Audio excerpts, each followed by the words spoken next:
The knock on my car window came at 3:47 a.m. I know the exact time because I'd been staring at the dashboard clock for hours, trying to calculate how many more nights I could survive sleeping in my 2009 Toyota Camry before the cold killed me. December in Montana is no joke. Even with 2 blankets and every piece of clothing I owned layered on my body, I could see my breath fogging up the windshield. The flashlight beam hit my face like an accusation. "Sir, step out of the vehicle, please." I fumbled with the door handle, my fingers stiff and clumsy from the cold. When I finally got it open, I found myself face to face with a Billings police officer, young guy, maybe late 20s, with the kind of expression cops get when they're not sure if they're dealing with a drunk, a criminal, or just another piece of human wreckage that society had thrown away. License and registration. My name is Raymond Arthur Caldwell. I'm 45 years old, and 6 months ago I was a senior logistics manager at Northwest Distribution Services, making $94,000 a year with full benefits and a 401k that had just crossed the $200,000 mark. Now I was homeless, sleeping in a Walmart parking lot in Billings, Montana, with $47 to my name and nowhere left to go. I handed over my license with shaking hands, partly from the cold, partly from the humiliation of having a cop find me like this. He looked at it, looked at me, then walked back to his patrol car to run my information. I stood there in the freezing darkness, arms wrapped around myself, watching my breath crystallize in the air. This was it, the bottom, the absolute lowest point a man could reach, or so I thought. The officer was in his car for a long time, too long. I could see him through the windshield staring at his computer screen with an expression I couldn't read. Then he picked up his radio. That's when I started to worry. Running a license shouldn't take this long. Running a license shouldn't require a radio call. Unless there was a warrant, but I didn't have any warrants. I'd never broken a law in my life. I was just a guy who'd lost everything and had nowhere else to sleep. The officer got out of his car. His whole demeanor had changed. He wasn't looking at me like a nuisance anymore. He was looking at me like I didn't know what, like I was something he'd never seen before. "Sir, I need you to stay right where you are." "Is there a problem, officer? I'm not doing anything illegal. I just needed somewhere to—" "I understand, sir. Just stay here. My captain is on his way." "Your captain? Why would—" "Please, sir, just wait." 15 minutes later, a second patrol car pulled into the Walmart lot. An older man stepped out, mid-50s, silver hair, the kind of weathered face that comes from decades of dealing with things most people never see. Captain, according to the insignia on his uniform. The 2 officers huddled together, speaking in low voices, glancing at me, periodically. The captain looked at whatever was on the younger officer's laptop screen. Even from 20 feet away, I could see his expression change. They both walked toward me. "Mr. Caldwell," the captain said. "I'm Captain Frank Moreno, Billings PD. I need to ask you some questions." "Am I under arrest?" "No, sir, nothing like that." He paused, choosing his words carefully. "When Officer Daniels ran your license, it triggered a federal flag in the system, a flag that's been active since 1991. 1991? I would have been 12 years old. I don't understand. What kind of flag? That's what we're trying to figure out." Captain Moreno's eyes were fixed on mine. "Sir, I need you to answer a question, and I need you to answer it truthfully. What is your mother's maiden name?" The question hit me like a physical blow. My mother, Elizabeth Caldwell, née Elizabeth Harmon, had been dead for 23 years, ovarian cancer. I'd held her hand in the hospital room when she passed, watched the light leave her eyes while my father sobbed in the corner. Why were they asking about her? "Harmon," I said slowly. "Elizabeth Harmon. Why?" Captain Moreno stared at me for a long moment. Then he pulled out his phone and dialed a number. Someone answered on the second ring. Even in the freezing December air, even with my mind reeling from confusion and exhaustion, I could hear the voice on the other end. Loud, urgent. This is Captain Frank Moreno, Billings Police Department. I have a Raymond Arthur Caldwell here. Date of birth, August 14th, 1979. His mother's maiden name is Harmon. A pause. Yes, sir. I'm certain. The voice on the other end spoke for almost a full minute. I watched Captain Moreno's face as he listened. Watched his expression shift from professional curiosity to something else entirely. His hands started to shake. Understood, sir. We'll keep him here. Yes, sir, absolutely. He hung up the phone and looked at me, really looked at me like he was seeing me for the first time. Mr. Caldwell, he said, his voice slightly unsteady, is there somewhere warm we can take you? A diner, maybe? Somewhere you can get some coffee and wait. Wait for what? Captain Moreno exchanged a glance with Officer Daniels. Sir, I'm not at liberty to explain everything right now, but I can tell you this. There are people who've been looking for you for a very long time. Important people. He paused. And they're on their way here tonight. I stood there in the Walmart parking lot at 4 a.m., wearing every piece of clothing I owned, my life reduced to what could fit in the backseat of a rusting Toyota. And somehow, impossibly, everything was about to change. Let me tell you how a man goes from $94,000 a year to sleeping in his car in 6 months. It starts with love. It always does. I met Sandra Whitfield in 2015 at a friend's barbecue in Portland, Oregon. She was 34, I was 36. Both of us coming off failed relationships, both of us, convinced we'd never find anyone. She was beautiful. Not in the obvious way that makes men stupid, but in the warm, comfortable way that makes you think about growing old together. Brown hair with streaks of early gray she refused to dye, laugh lines around her eyes, a smile that made you feel like you were the only person in the room. We dated for 2 years, got married in 2017 at a small ceremony on the Oregon coast, just family and close friends, the way we both wanted it. For 4 years, I thought I had the perfect life. Sandra worked as an office manager at a mid-size law firm in downtown Portland.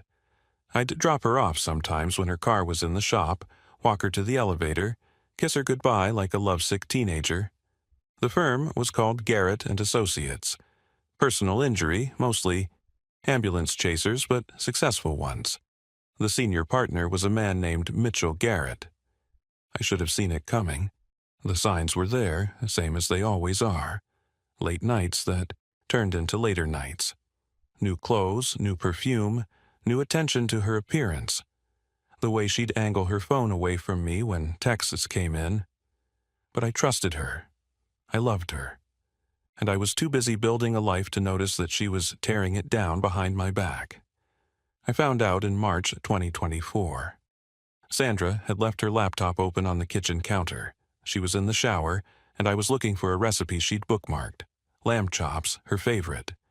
I was going to surprise her with dinner. Instead, I found emails. Hundreds of them. Dating back 2 years. 2 years of, I can't stop thinking about you. 2 years of, last night was incredible. 2 years of, when are you going to leave him? Mitchell Garrett was 52 years old, divorced twice, and apparently sleeping with my wife in his corner office every Tuesday and Thursday, while I was at work believing everything was fine. I confronted her that night. She didn't cry, didn't apologize, didn't even seem surprised that I'd found out. I want a divorce, she said, like she was ordering takeout. Mitchell and I have discussed it. He's going to represent me. You should find your own lawyer. Represent you? Sandra, he's the reason I've been happy for the first time in years. Her voice was cold, flat, like she was talking to a stranger. You were never here, Raymond. Always working, always tired, always somewhere else in your head. Mitchell actually sees me. I gave you everything. You gave me a comfortable prison. She picked up her phone, probably to text him. I've already talked to Mitchell about the division of assets, the house, the retirement accounts, everything. He says with Montana's equitable distribution laws, I'm entitled to at least 60%. Montana? We live in Oregon. She smiled. It wasn't a nice smile. Mitchell has a colleague in Billings who specializes in advantageous venue selection. Apparently, if we establish residency there before filing, the laws are much more favorable. She paused. To me. I should have fought, should have hired my own lawyer immediately, contested the venue, protected my assets. But I was in shock, complete, paralyzed shock. Sandra moved out the next day. 3 weeks later, I was served with divorce papers, filed in Yellowstone County, Montana, by a judge who turned out to be a golfing buddy of Mitchell's colleague. The divorce took 4 months. It felt like 4 years. Mitchell Garrett didn't just represent my wife.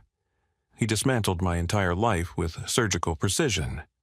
Every asset I'd accumulated over 2 decades of hard work was picked apart, analyzed, and redistributed. The house, which I'd made the down payment on with money I'd saved before we even met, was deemed marital property and sold, with Sandra receiving 65% of the proceeds. My 401k split down the middle, despite the fact that I'd been contributing to it for 15 years before we got married. My car, my savings, even the furniture my grandmother had left me, all of it gone. The final settlement left me with $12,000 and an old Toyota Camry that Sandra had deemed not worth fighting over. But that wasn't the worst part. The worst part was what Mitchell Garrett said to me outside the courthouse after the final hearing. He was wearing a $3,000 suit. I could tell because Sandra had shown me pictures of it, had bragged about how generous he was. His hair was silver and perfect. His smile was white and predatory, and his arm was around my wife like he'd won a trophy. "No hard feelings, Raymond," he said, extending his hand like we were business associates concluding a deal. "It's nothing personal, just how the system works." I didn't shake his hand. "You destroyed my life." "I optimized my client's outcome. There's a difference." Sandra laughed, actually laughed, that warm laugh I'd fallen in love with, now directed at my humiliation. "Face it, Raymond, you were never going to amount to anything. I just got out before you dragged me down with you." Mitchell pulled her closer. "We should go, sweetheart. Reservations at 7. They turned to leave. But Mitchell paused, looked back over his shoulder, and said the words that would echo in my head for the next 6 months. "Take care of yourself, Raymond. Although," he smirked, "with what you're left with, you'll probably die homeless." They walked away laughing. He was right, of course. About the homeless part, anyway. The $12,000 lasted 3 months. After the divorce was finalized in Montana, I had no reason to stay, no job, no home, no connections. I tried to go back to Portland, but Northwest Distribution had restructured my position while I was dealing with the divorce. 18 years of loyalty, gone with a form letter and 2 weeks of severance. I applied to other companies, dozens of them. But at 45, with a gap in my employment history and references that suddenly seemed reluctant to return calls, the interviews never turned into offers. The money ran out in October. By November, I was living in my car. By December, I was parked in a Walmart lot in Billings, Montana, the same city where my life had been legally dismantled, wondering if Mitchell Garrett's prediction was about to come true. And then a cop knocked on my window and asked about my mother, and everything I thought I knew about my life turned out to be wrong. Captain Moreno drove me to a 24-hour diner called Betty's on the edge of town. It was the kind of place that catered to truckers and insomniacs, plastic booths, coffee that had been sitting on the burner too long, a waitress named Donna who looked like she'd seen everything and was impressed by none of it. They sat me in a booth by the window and bought me breakfast. Eggs, bacon, toast, hash browns, the first hot meal I'd had in 3 days. I ate like an animal, too hungry to be embarrassed. Captain Moreno sat across from me, nursing his own coffee, watching me with an expression I couldn't read. "Mr. Caldwell," he finally said, "I've been a cop for 31 years. I've seen a lot of strange things, but I've never had a routine license check turn into a call with the U.S. Marshals Service." I stopped chewing. "Marshals? Why would the marshals? That's what they're coming to explain. He checked his watch. They should be here within the hour, flying in from Seattle. Flying? At 4 in the morning? Whatever's in your file, Mr. Caldwell. It's serious enough that someone woke up a federal marshal, got him on a plane, and sent him to a diner in Billings, Montana, in the middle of the night. Moreno leaned forward. Is there anything you want to tell me? Anything about your past that might explain this? I shook my head slowly. I don't have a past. I mean, nothing unusual. I grew up in Seattle. My dad was an electrician. My mom was a homemaker. They were good people, normal people. Mom died when I was 22. Cancer. Dad had a heart attack 5 years later. I've been on my own since then. No criminal record? Not even a parking ticket. Military service? I tried to enlist after high school. They rejected me. Heart murmur. Turned out to be nothing, but by then I'd already started working. Moreno frowned. And this federal flag has been active since 1991. You would have been 12. I was 12 years old in 1991. Any idea what a 12-year-old could have done to end up on a federal watch list? None. I was a normal kid. School, baseball, video games. Nothing that would attract federal attention. We sat in silence for a while. Donna refilled our coffees. Outside, the sky was starting to lighten, that gray pre-dawn that makes everything look tired and old. At 6:23 a.m., a black SUV pulled into the diner's parking lot. 2 men got out. Both were wearing suits. Not expensive ones like Mitchell Garrett's, but the functional kind that government employees wear when they need to look official. One was older, maybe 60, with close-cropped gray hair and the build of a former military man. The other was younger, 30s, carrying a leather briefcase. They walked into the diner like they owned the place. The older one's eyes swept the room once, found me, and locked on. Raymond Caldwell? That's me. He slid into the booth beside Captain Moreno. The younger man took the seat next to me, boxing me in. I'm Deputy Marshal William Thornton. This is Deputy Marshal James Chen. He placed his credentials on the table, the gold star of the U.S. Marshals Service catching the diner's fluorescent light. Mr. Caldwell, what I'm about to tell you is going to sound unbelievable. I need you to listen carefully and save your questions until I'm finished. I nodded, my heart hammering against my ribs. In 1987, a man named Alexander Harmon founded a technology company called Harmon Defense Systems. Within 4 years, HDS was one of the largest defense contractors in the country. $2.3 billion in government contracts, cutting-edge weapons systems, classified projects at the highest levels. Harmon, my mother's maiden name.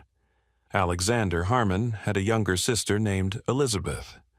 Elizabeth was considered the more brilliant of the 2 siblings, graduated MIT at 19, had offers from every major tech company in the world. But she chose a different path. She married a man named Arthur Caldwell, moved to Seattle, and had a son. My father's name was Arthur. I couldn't breathe. Elizabeth Harmon Caldwell was your mother, Mr. Caldwell, and Alexander Harmon, founder of a multi-billion-dollar defense empire, was your uncle. The words hit me like hammer blows. Uncle, empire, billions. That's impossible. My mother never mentioned. There's a reason for that. Thornton's voice was gentle but firm. In 1991, Alexander Harmon received credible death threats from foreign intelligence services who wanted access to his technology. The FBI and the Department of Defense made a decision. Alexander's entire extended family would be placed under protection, hidden.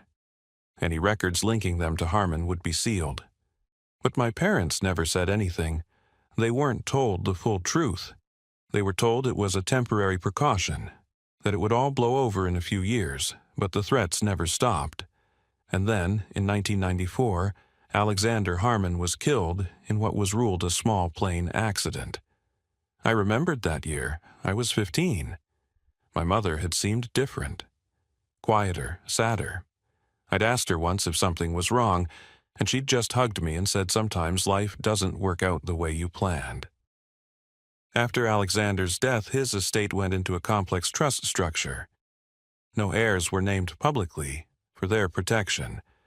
The trust has been managed by a team of attorneys and financial advisors ever since, waiting. Waiting for what? Deputy Marshal Chen opened his briefcase and pulled out a thick folder. He set it on the table between us.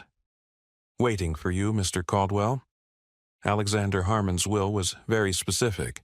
His fortune was to be held in trust until the threat assessment was downgraded, or until his only living blood relative, you, reached the age of 45 and could be safely located and verified. 45? I'd turned 45 4 months ago. The same month I lost everything. The trust was worth approximately $1.2 billion when Alexander died, Chen continued. Over the past 30 years, through careful management and compound growth, that number has increased significantly. He slid a single sheet of paper across the table. I looked at the number printed at the bottom. The diner started to spin. $4.7 billion, Mr. Caldwell. That's your inheritance. You are Alexander Harmon's sole heir, and as of your 45th birthday, the trust has been waiting for us to find you and complete the verification process. I opened my mouth to speak, but no words came out. $4.7 billion. I was sleeping in my car this morning. I had $47 to my name. I'd been told I would die homeless. And now 2 federal marshals were telling me I was one of the wealthiest people in America. There's one more thing, Thornton said. Your mother left something for you. A letter to be delivered only when you were verified as Alexander's heir. She wrote it before she died and asked that it be held in the trust documents. Chen pulled out an envelope. Yellowed with age, my mother's handwriting on the front. For Raymond, when the time comes. My hands were shaking so badly I could barely hold it. Take your time, Thornton said. We'll be here when you're ready. I opened the envelope and unfolded the letter inside. My dearest Raymond, if you're reading this, then the day I always feared has finally come, and somehow, against all odds, you've survived to see it. I'm sorry. I'm so sorry for all the lies, for never telling you about your Uncle Alexander, about who your family really was, about the inheritance that was always meant to be yours. I wanted to tell you so many times, but I was afraid. Afraid that the same people who threatened Alexander would come for you. Your uncle was a brilliant man, but a lonely one. He never married, never had children. He used to say that you were the closest thing he'd ever have to a son. He visited once, when you were 3. You probably don't remember. He held you in his arms and cried. He said you were the future, the only part of his legacy that really mattered. I don't know what your life has been like. I don't know what struggles you've faced. But I know this. You are a Harmon. You come from people who built empires, who changed the world, who refused to accept the limits others placed on them. Whatever has happened to you, whatever you've lost, rise from it. Use what Alexander left you not for revenge, but for purpose. Build something, help people. Be the man I always knew you could be. I love you, Raymond. I have always loved you, and wherever I am now, I am proud of you. Your mother, Elizabeth, tears were streaming down my face. I didn't bother to wipe them away. My mother, the woman who'd held me when I had nightmares, who'd taught me to ride a bike, who'd died holding my hand in a hospital room. She'd been carrying this secret my entire life. She'd been protecting me. And now, finally, the protection was over. I looked up at the marshals, at Captain Moreno, at the diner that suddenly felt too small to contain what was happening. What happens now? Thornton almost smiled. Now, Mr. Caldwell, we take you to Seattle to meet the trustees. There's a lot of paperwork, a lot of verification, a lot of legal formalities. But essentially, he leaned back. Now you claim what's yours.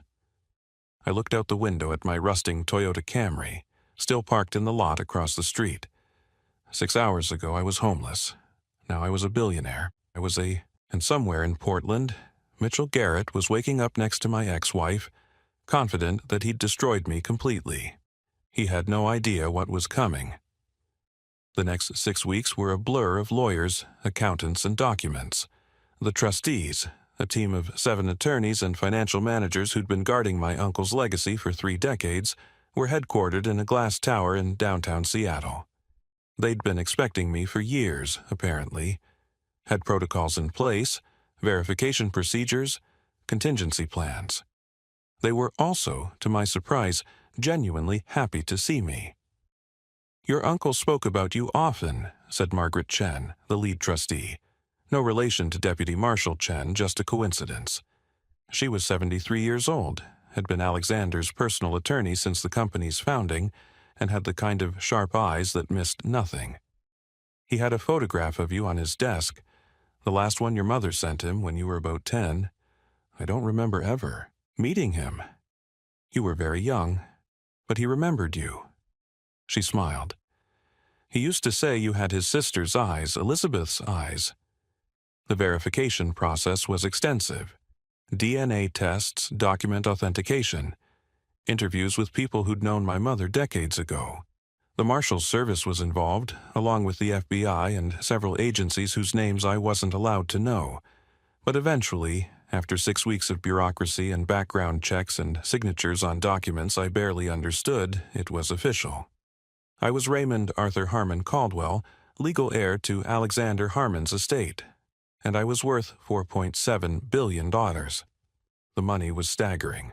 Not just the number, but what it represented.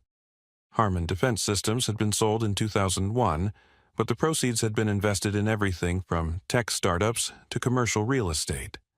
I owned shares in companies I'd never heard of, properties in cities I'd never visited, accounts in banks that didn't advertise to normal people, but I didn't care about any of that. Not really. What I cared about was what the money could do. "I want to understand everything," I told Margaret during one of our early meetings. "Every company, every investment, every asset. I'm not going to be a passive owner." "That will take years, Mr. Caldwell." "I have years. What I don't have is ignorance." I leaned forward. "My uncle built this. My mother protected it. I'm not going to waste it." Margaret studied me for a long moment. Then she smiled. The first real smile I'd seen from her. "You really are Elizabeth's son." I threw myself into learning. 18-hour days, studying financial reports and company histories, meeting with executives and portfolio managers, understanding for the first time the world I'd inherited. But even as I built my new life, I never forgot the old one. I never forgot Mitchell Garrett's smirk. I never forgot Sandra's laugh. I never forgot the words, "You'll probably die homeless." Some people would call what I was planning revenge. Maybe they'd be right. But I preferred to think of it as justice, the kind of justice that the legal system had failed to provide, the kind that only money and patience could deliver. I started with research. Mitchell Garrett wasn't just a personal injury lawyer. He was the senior partner at Garrett & Associates, a firm that had grown suspiciously fast over the past decade. His client list was impressive. Major settlements, big payouts, the kind of wins that made other lawyers jealous. Too many wins, actually. I hired a team of investigators, former FBI, former SEC, the kind of people who know where to look and what to look for. Their job was simple. Find out how Mitchell Garrett really operated. What they found was worse than I expected. Garrett & Associates wasn't just aggressive. It was corrupt. Insurance fraud, witness tampering, bribed medical examiners who inflated injury reports, a network of doctors willing to provide false diagnoses for a cut of the settlement. Mitchell Garrett had built his empire on lies, and he'd gotten so confident, so arrogant, that he'd stopped being careful. "The evidence is solid," my lead investigator told me after 3 months of work. "We have documents, recordings, testimony from former employees. If this goes to the right authorities, Garrett is finished. Disbarment, criminal charges, prison time. What about Sandra? She's involved, but peripherally. She's been handling some of the administrative side, filing false claims, coordinating with the network, enough to charge her with conspiracy, probably, but she's not the mastermind. I thought about that for a long time. Sandra had betrayed me, had laughed while Mitchell destroyed my life, had walked away with everything I'd built while I slept in my car. But she wasn't evil, not really. She was weak, greedy, easily manipulated by a predator who knew how to exploit her insecurities. Did she deserve prison? Maybe. Did I want to be the one who put her there? I wasn't sure. Hold on to everything, I finally told the investigator. But don't move yet. There's something I want to do first. What's that? I want to look him in the eye. I want Mitchell Garrett to see exactly who I've become before his world falls apart. The investigator raised an eyebrow. That's a risk. If he knows someone's coming for him, he won't run. Men like Mitchell don't run. They're too arrogant to believe anyone can touch them. I stood up and walked to the window, looking out at the Seattle skyline. Set up a meeting, something he can't refuse, something that will bring him right to me. And then I'm going to give him exactly what he deserves. The Harmon Foundation's annual philanthropy gala was held in March at the Seattle Grand Hyatt. 300 guests. Tech executives, politicians, old money families who'd been donating to worthy causes since before I was born. And one very special invitee, the invitation had gone out on embossed cardstock, hand-delivered by courier to the offices of Garrett and Associates in Portland. The Harmon Foundation cordially invites Mitchell Garrett, escorned, to attend our annual philanthropy gala as a potential partner in our criminal justice reform initiative. Criminal justice reform. The irony wasn't lost on me. Mitchell accepted within 24 hours. Of course he did. The Harmon Foundation was one of the largest charitable organizations on the West Coast. An invitation like this meant access to donors, to connections, to the kind of people Mitchell had spent his whole career trying to impress. He had no idea he was walking into a trap. I watched from across the ballroom as he arrived. He was wearing an even more expensive suit than the one I remembered from the courthouse. $5,000 at least, perfectly tailored. Sandra was on his arm, radiant in a red gown that probably cost more than my monthly salary used to be. They looked happy, looked confident, like they owned the world. Mitchell worked the room like a professional, shaking hands, making small talk, collecting business cards. He was good at it, I had to admit. Charming, in a reptilian way. The kind of man who could make you feel like the most important person in the room while he was calculating how to use you. I waited until he was alone. Sandra had gone to the bathroom, leaving him momentarily unattended. Then I walked over.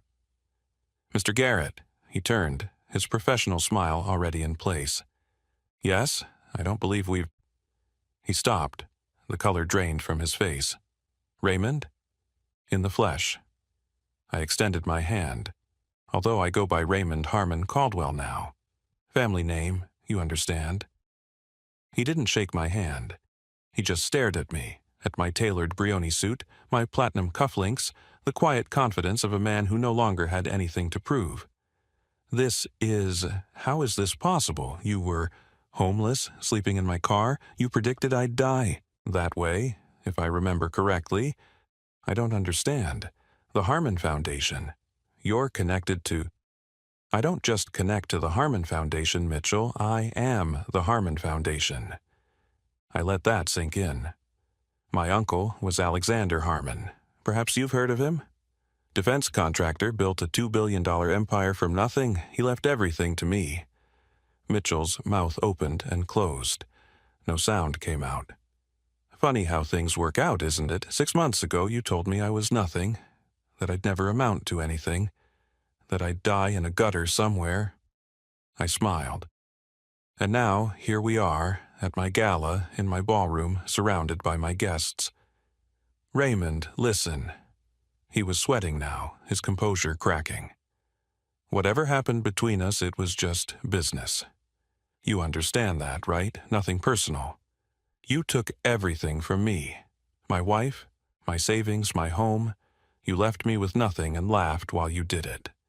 My voice was calm, almost pleasant. That felt pretty, personal to me. Sandra appeared at his shoulder, her smile fading as she recognized me. Raymond, what, how? Hello, Sandra. You look well. Enjoying the party? She grabbed Mitchell's arm, her nails digging into his sleeve. Mitchell, what's going on? Why is he here? Why does he look like someone who matters? I finished. Interesting question. Maybe you should have asked yourself that before you helped him destroy my life. I pulled out my phone and checked the time. Ah, right on schedule. Schedule? What schedule? The ballroom's main doors opened. 4 men walked in, 2 in the dark suits of federal agents, 2 in the uniforms of U.S. Marshals. The same U.S. Marshals who'd found me in that Walmart parking lot 5 months ago. Mitchell Garrett? The lead agent approached with credentials displayed. FBI, you're under arrest for insurance fraud, wire fraud, and conspiracy to commit witness tampering. You have the right to remain silent. Mitchell tried to run. He made it about 3 steps before a marshal caught him and put him on the ground. The ballroom erupted, gasps, shouts, phones coming out to record. 300 of Seattle's elite watching Mitchell Garrett get handcuffed on the polished floor. Sandra Garrett? A second agent approached my ex-wife, who was standing frozen in shock. You're under arrest for conspiracy to commit insurance fraud.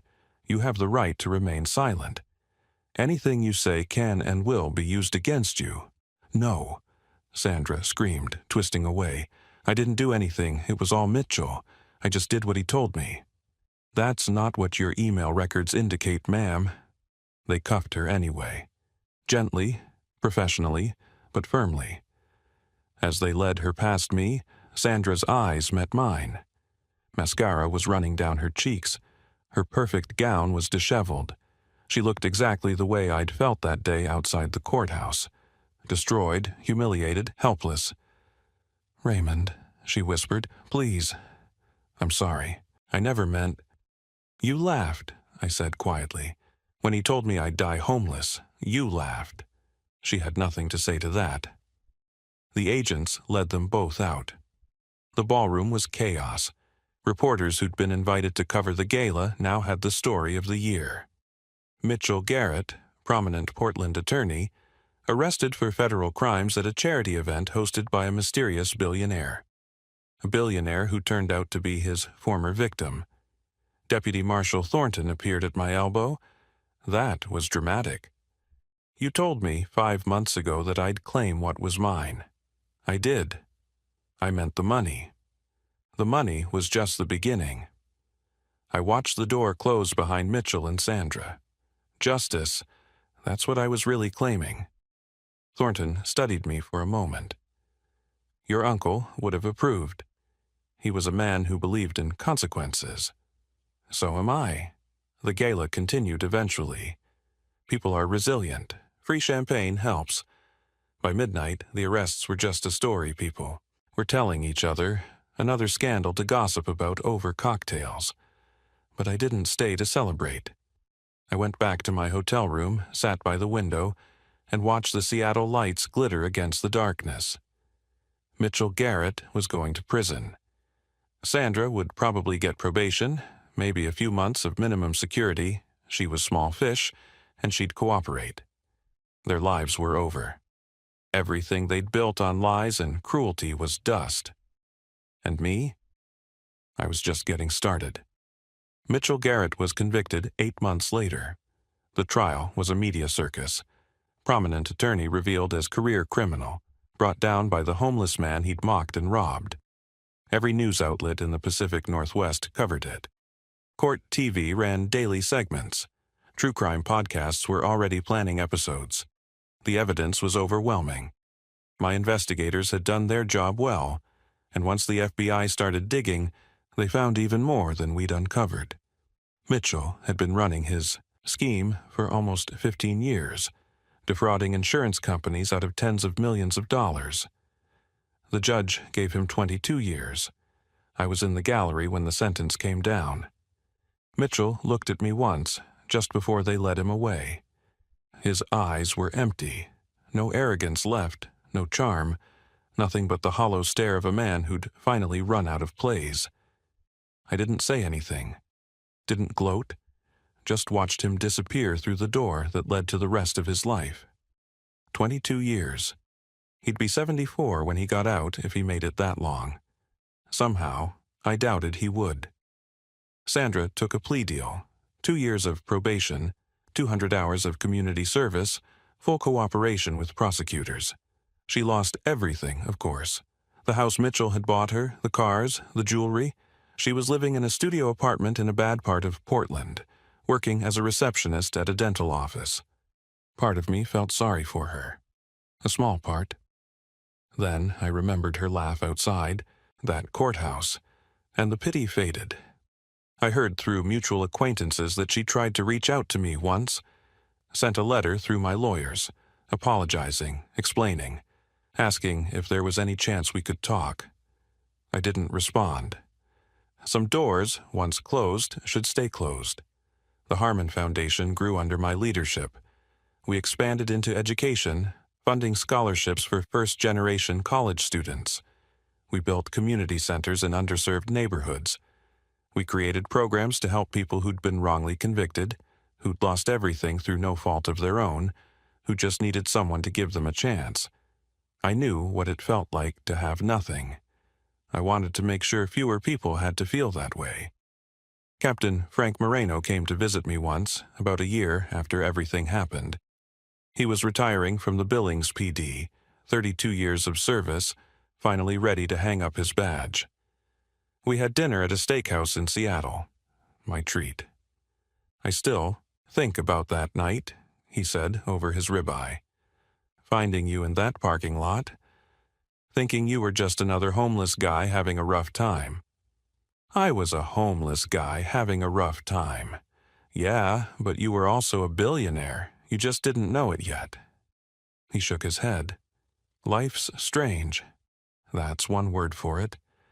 You know what I remember most? When I asked about your mother's maiden name, you answered without hesitation. No suspicion, no fear, just trust. I had nothing left to hide, nothing left to lose. That's exactly it. Moreno pointed his fork at me.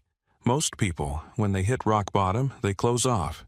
They get defensive, suspicious, angry. But you stayed open. That's why everything worked out. I thought about that for a long time after he left. He was right, in a way.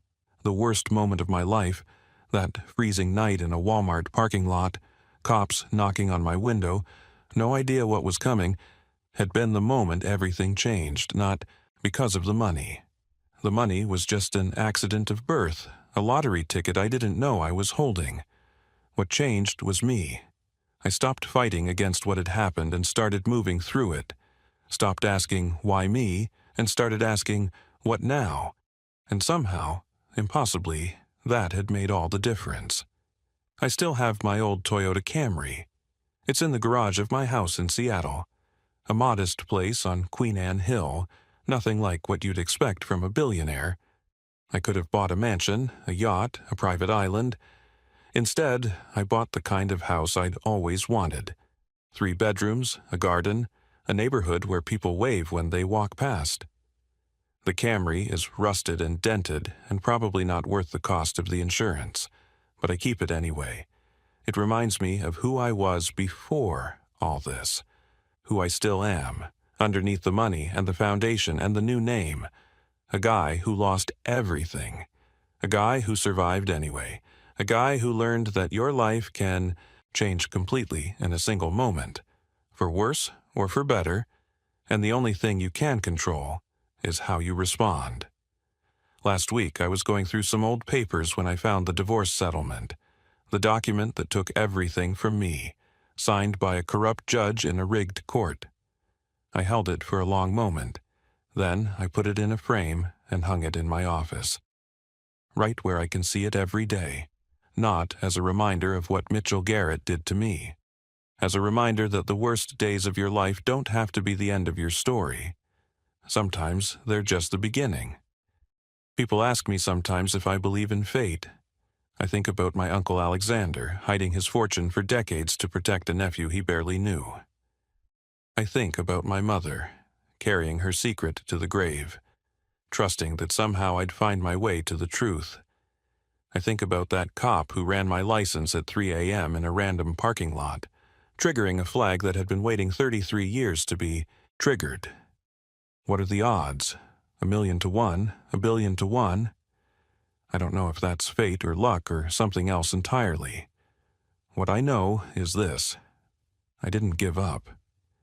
Even when I was sleeping in my car, even when I had $47 to my name, even when the man who destroyed my life told me I'd die homeless, I kept going.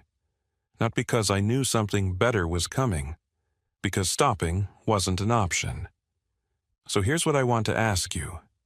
Have you ever had someone tell you that you'd never amount to anything? That you were worthless? That you'd fail? That you might as well give up? What did you do? Did you believe them? Or did you keep going anyway? Tell me your story in the comments. I read every single one. And if you know someone who's going through the worst time of their life right now, someone who feels like everything is lost, like there's no way forward, share this with them. Because the truth is, none of us know what's waiting on the other side of our darkest nights. Mine was a $4.7 billion inheritance and the chance to rebuild everything. Yours might be something else entirely, but you'll never find out if you stop, so don't stop. Keep going, and wait for the knock on your window.